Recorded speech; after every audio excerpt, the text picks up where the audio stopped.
Bonjour à tous, bienvenue dans cette nouvelle vidéo. Aujourd'hui on se retrouve encore sur la E39 et vous pouvez voir que j'ai ouvert le capot. Pourquoi est-ce que j'ai ouvert le capot? Tout simplement parce que je vais vous montrer comment démonter vos feux avant.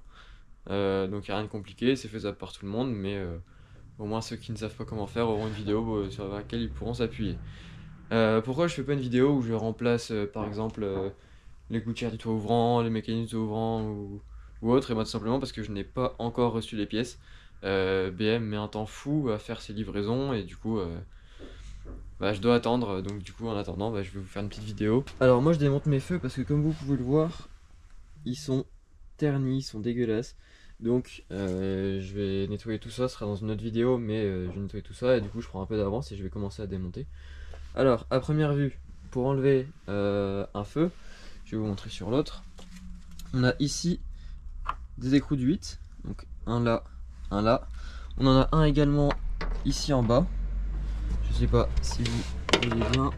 Voilà, ici on en a un. Il va évidemment falloir débrancher toutes les fiches pour alimenter les feux. Et une fois que c'est fait, normalement il devrait sortir.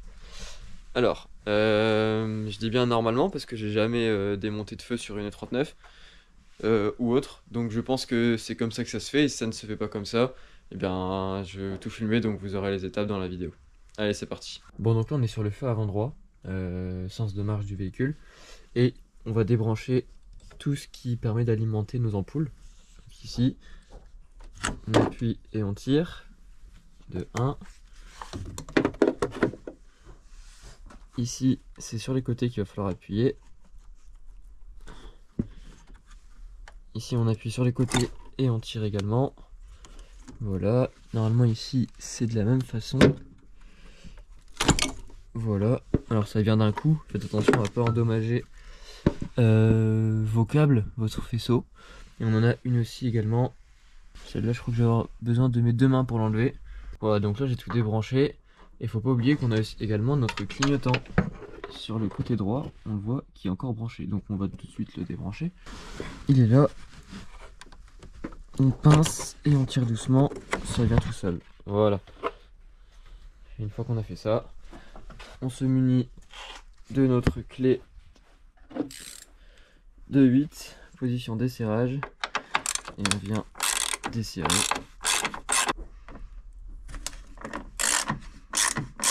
Celle-ci on enlève aussi. Moi je mets tout dans une petite boîte sur laquelle j'écrirai après que c'est pour les feux. Donc là on voit que l'ensemble bouge. Il reste normalement un écrou ici.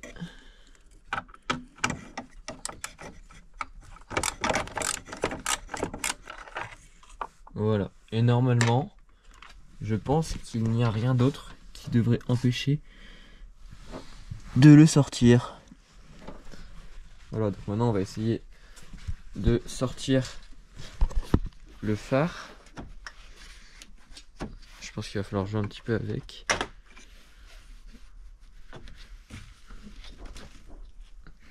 Il est un petit peu collé, alors n'hésitez pas un petit peu à jouer avec.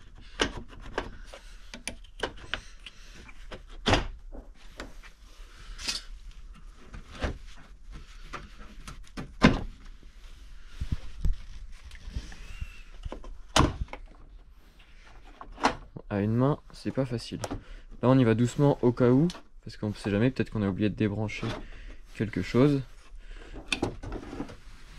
Voilà. Et en voilà déjà un. Bon, du coup, pour le deuxième feu, donc le feu avant gauche, c'est exactement la même chose. Donc je vais me mettre peut-être un peu plus derrière pour que vous puissiez voir. Donc on va venir tout débrancher. On va se retirer, voilà, assez facilement. Et on a le dernier, celui du clignotant. Voilà.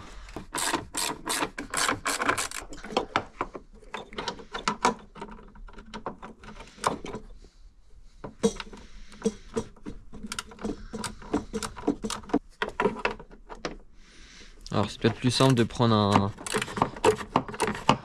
de ne pas prendre un angle pour le cliquer. Normalement tout devrait venir maintenant. Donc pour le sortir, déjà on joue un petit peu avec pour le décoller. Si ça fait longtemps qu'il n'a pas été retiré. Ensuite on tire légèrement par l'avant en fait.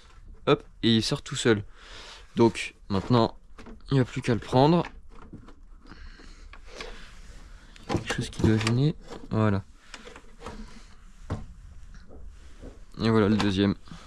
Là j'étais en train de comparer côté gauche et côté droit, et je me suis rendu compte du coup, comme on l'a vu au démontage, que côté droit, on a deux pattes de fixation. Donc on en a une que vous voyez ici, et une autre qui est là. De l'autre côté par contre, il n'y avait qu'une vis à enlever. Je regarde, on voit ici qu'il y en a bien une, et là, ça s'est cassé. Donc ça a déjà dû être démonté dans le passé et de manière assez sauvage. Voilà, les gars, quand vous faites de la mécanique, c'est important de toujours bien observer ce qui peut tenir encore et de pas forcer comme un bourrin. Donc là, moi, je sais pas trop. Je pense que je lui mettrais bien un petit kit Angelize parce que je trouve que ça fait vraiment, ça rend vraiment bien sur ces BM là. Donc pourquoi pas mettre un petit kit Angelize. Ça la rendra peut-être un petit peu plus agressive aussi, mais surtout pour éclairer un peu plus, parce que comme je l'ai dit dans la dernière vidéo, je crois, quand je roulais avec la voiture de nuit, je roulais en plein phare, et je voyais même pas comme si je roulais avec une voiture plus récente en feux normaux, quoi. Donc un peu quand même embêtant ce côté-là, parce que c'est dangereux, et puis de toute façon les gens me faisaient même pas d'appel de phare quand j'étais en plein phare, et c'est limite s'ils voyaient la différence. Donc pourquoi pas mettre un petit kit Angelize, ça ferait, ça rendrait bien. Et puis je vous filmerai tout ça, donc ce sera dans les prochaines vidéos. Quand est-ce que je vous montrerai ça, je ne sais pas encore, puisque là j'attends beaucoup de pièces sur l'ABM. J'attends tout ce qui est là-bas du toit ouvrant. Donc j'ai commandé beaucoup de choses, les joints, les gouttières, voilà. J'ai commandé plein de choses, il faut encore que je commande pas mal de trucs. Donc pour l'instant, bah, j'attends les commandes de chez BM. Si vous voulez regarder un peu le projet, n'hésitez pas à vous abonner, à liker les vidéos et laisser des commentaires. Et puis si vous avez des questions, surtout n'hésitez pas. Je suis là pour y répondre. Voilà, allez, à bientôt pour une prochaine vidéo.